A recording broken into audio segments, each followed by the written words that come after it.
62, 63 ಹಾಗೂ 64ನೇ ಕವನ. ಹಿರಿಯ ನೀ ಕೃಷ್ಣಂಗೆ ನೀಲಾಂಬರನು ನೋಡ ಆಡಿದೊಡೆ ಮುರಾರಿಯ ಹಿರಿಯ ಮಗನನು ಲೋಕ ಮೂರರ ಬಂದಿ ಕಾರಣನು ಹರನ ಕಡ್ಡಿಗೆ ಬಗೆಯನೆಂಬಿ ಬಿರುದು ಮನ್ಮಥ ನೀತನ ವರ ತನುಜ ಅನಿರುದ್ಧನಿದು ಯದುರಾಜ ಕುಲವೆಂದ. ಅಂದರೆ ಇವನು ಕೃಷ್ಣನ ಅಣ್ಣನಾದ ಬಲರಾಮನು ಕೃಷ್ಣನ ಹಿರಿಯ ಮಗನು, 3 ಲೋಕವನ್ನು ಬಂಧಿಸಿರುವವನು, ಶಿವನ ಹಣೆಗಣ್ಣಿಗೂ ಎದರದವನೆಂಬ ಬಿರುದು ಉಳ್ಳವನು ಆದ ಪ್ರದ್ಯುಮ್ನನು ಇವನು. ಅವನ ಮಗನಾದ ಅನಿರುದ್ಧನಿವನು.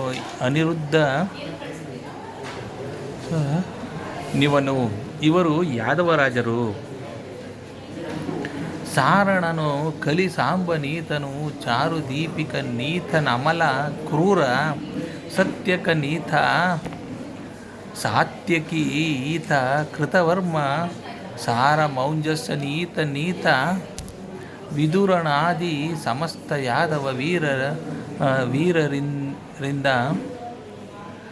ಅಸಂಖ್ಯಾತ ಕೃಷ್ಣ ಕುಮಾರರು ಇವರಿಂದ. ಅಂದರೆ ಇವನು ಸಾರಣ, ಇವನು ಸಾಂಬ, ಇವನು ದೀಪಕ, ಇವನು ನಿರ್ಮಲ ನಾದ ಅಕ್ರೂರ, ಇವನು ಸತ್ಯಕ, ಸಾತ್ಯಕಿ, ಕೃತವರ್ಮ, ಉತ್ತಮೌಂಜಸ, ವಿದೂರಣ ಮೊದಲಾದ ಇವರೆಲ್ಲರೂ ಕೃಷ್ಣನ ಮಕ್ಕಳು. ಇವರ ಸಂಖ್ಯೆ ಬಹಳವಾಗಿದೆ.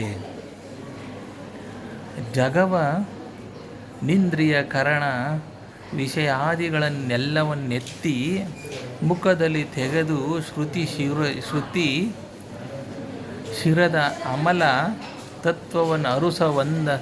ತತ್ವವನ್ನು ಅನುಸರಿಸುವಂದದಲ್ಲಿ ಬಗೆಯ ಬಯಕೆಯ ಸೊಗಸುಗಳ ದಾಯಿನನ ಅನುಸರಿಸಿ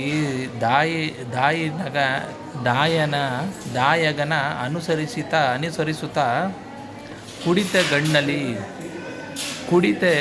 ಕಣ್ಣಲ್ಲಿ ಮೊಗೆದು ಸೂಸಿದಳ ಅಂಬುಜಾನನೇ ಅಖಿಲ ನೃಪಜನ.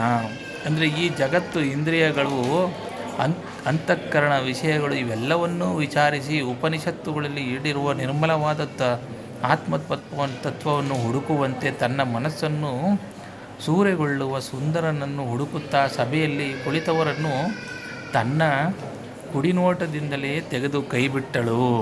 ಅಂದರೆ ಕೈಯಲ್ಲಿ ನೀರನ್ನೆತ್ತಿ ಕೆಳಗೆ ಬಿಡುವಂತೆ ದ್ರೌಪದಿಯು ನಡೆದುಕೊಂಡಳು. ಧನ್ಯವಾದಗಳು.